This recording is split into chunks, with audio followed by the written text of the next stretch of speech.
Bismillahirrahmanirrahim. Assalamualaikum warahmatullahi wabarakatuh. Salam sejahtera untuk kita semua. Perkenalkan, nama saya Erwin Saputra, NIM 2201397040. Saya dari Sekolah Tinggi Pariwisata Ambarukmo, program D3 Perhotelan. Saya dari kelas A. Saya dari kelompok 1 dan ditemani 2 teman saya. Assalamualaikum warahmatullahi wabarakatuh. Nama saya Febrian Noviar Putra dari kelas A2 dengan NIM 22013974042. Nama saya Jefferson dari A2D3 Perhotelan dengan nomor NIM 22013974049. Baik, kali ini kami dari kelompok 1 kami akan menjelaskan sedikit mengenai menciptakan nilai kepuasan dan loyalitas pelanggan.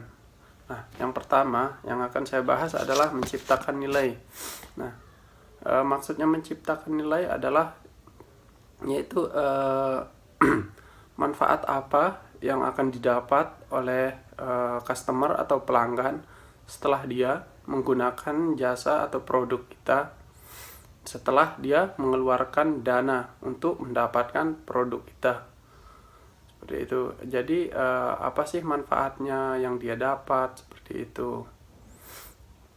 Terus kemudian ada pun beberapa cara untuk menciptakan nilai ini. Yang pertama yaitu memahami pelanggan. Nah, memahami pelanggan ini kita sebagai perusahaan atau hotel, kebutuhan apa yang harus kita persiapkan untuk pelanggan ini. Nah, kita harus pandai-pandai menganalisis pelanggan, mensurvei apa kebutuhan dari seorang pelanggan tersebut.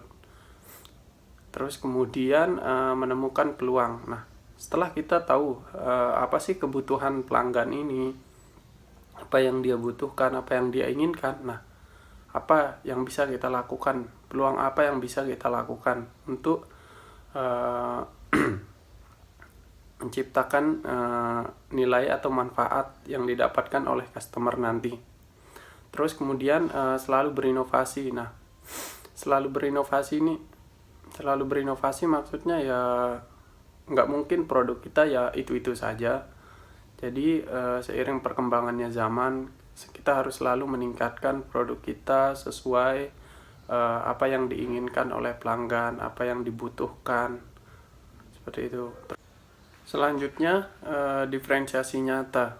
Nah, diferensiasi nyata ini maksudnya yaitu pembeda. Nah, produk kita itu apakah berbeda dengan lain. Nah, caranya itu seperti ketika pelanggan atau customer itu menggunakan jasa kita, dia merasakan adanya perbedaan dengan produk orang lain. Jadi secara tidak langsung dengan berbedanya produk kita itu akan memberikan kepuasan tersendiri atau penilaian tersendiri bagaimana pandangan pelanggan atau customer terhadap produk kita dengan produk orang lain, mana yang lebih baik. Jadi tamu bisa membedakan mana yang lebih baik menurutnya. Itu sedikit tentang menciptakan nilai untuk pelanggan. Selanjutnya akan diteruskan oleh teman saya. Ciao. Jadi di sini saya akan menjelaskan bagaimana cara menciptakan kepuasan pelanggan. Yang pertama ada memastikan kualitas produk, di mana seorang pengusaha atau seorang yang berjualan barang atau jasa harus menghasilkan suatu kualitas produk yang maksimal, tanpa ada cacat, tanpa ada kerusakan sampai di tangan pelanggan. Yang kedua, memastikan kualitas pelayanan. Bagaimana pelayanan suatu perusahaan atau penjualan itu harus maksimal, seperti tidak ada kekurangan apapun, intinya harus maksimal. Yang ketiga ada memastikan dapat dipercaya. Bagaimana seorang perusahaan atau seorang penjual membangun rasa kepercayaan terhadap perusahaan yang ia bawakan terhadap customer-nya. Yang keempat ada memastikan Anda harus royal terhadap pelanggan Anda atau customer Anda. Lalu menciptakan loyalitas terhadap pelanggan. Yang pertama ada berinteraksi dengan pelanggan. Setiap orang alangkah baiknya harus melakukan interaksi terhadap semua pelanggan atau customernya agar mereka merasa nyaman dan aman berada di sebuah toko atau tempat berbelanja yang Anda miliki. Yang kedua ada mendengarkan kritikan dan saran dari pelanggan. Mengapa seperti itu? Karena kritikan dan saran itu sangat penting bagi setiap perusahaan atau seorang penjual, karena dari kritikan dan saran itu dapat membangun sebuah usaha yang maksimal. Yang ketiga itu memberikan program loyalitas terhadap pembeli atau pelanggan. Contohnya yang pertama adalah program frekuensi. Apa yang dimaksud program frekuensi? Program frekuensi adalah di mana seorang penjual atau perusahaan memberikan sebuah keuntungan terhadap pembeli jika mana seorang pembeli itu atau customer membeli suatu barang dalam kuantitas banyak atau lebih dari biasanya. Yang kedua ada program member, di mana seorang perusahaan atau penjual itu memberikan sebuah kartu atau tanda pengenal terhadap pembeli tersebut yang dapat mencirikan pembeli tersebut adalah sebuah member dari toko tersebut. Dengan keuntungan seorang pembeli mendapatkan free atau diskon di setiap event-eventnya. Terima kasih. Saya akan lanjutkan bagaimana cara menarik dan mempertahankan pelanggan. Yang pertama, memberikan produk ataupun pelayanan yang memiliki kualitas yang tinggi, karena kualitas pengalaman serta kepercayaan akan menjadi pertimbangan yang utama bagi para pelanggan maupun calon pelanggan.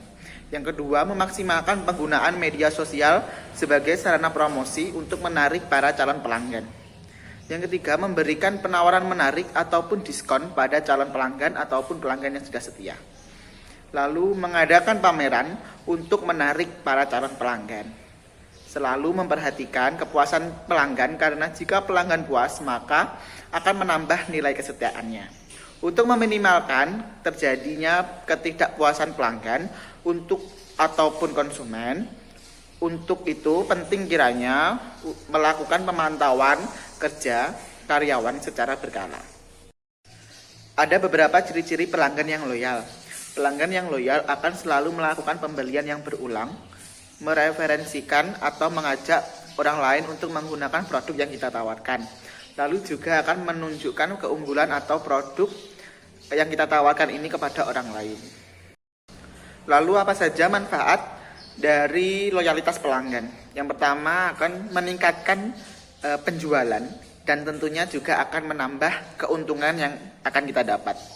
Lalu biaya yang akan dikeluarkan perusahaan dalam menjaga dan mempertahankan pelanggan yang sudah ada lebih sedikit daripada perusahaan mencari pelanggan yang baru. Lalu pelanggan lama tentunya telah memiliki banyak pengalaman positif yang berhubungan dengan perusahaan sehingga dapat mengurangi biaya sosialisasi. Dan yang terakhir, pelanggan lama akan berusaha membela perusahaan dan mereferensikan perusahaan ataupun produk kepada teman-teman maupun lingkungannya, atau ini biasa disebut dengan komunikasi dari mulut ke mulut, dan juga sebagai sarana promosi bagi produk yang kita tawarkan. Itu saja presentasi dari kelompok 1. Kurang lebihnya kami mohon maaf. Wabillahi taufiq wal hidayah. Wassalamualaikum warahmatullahi wabarakatuh.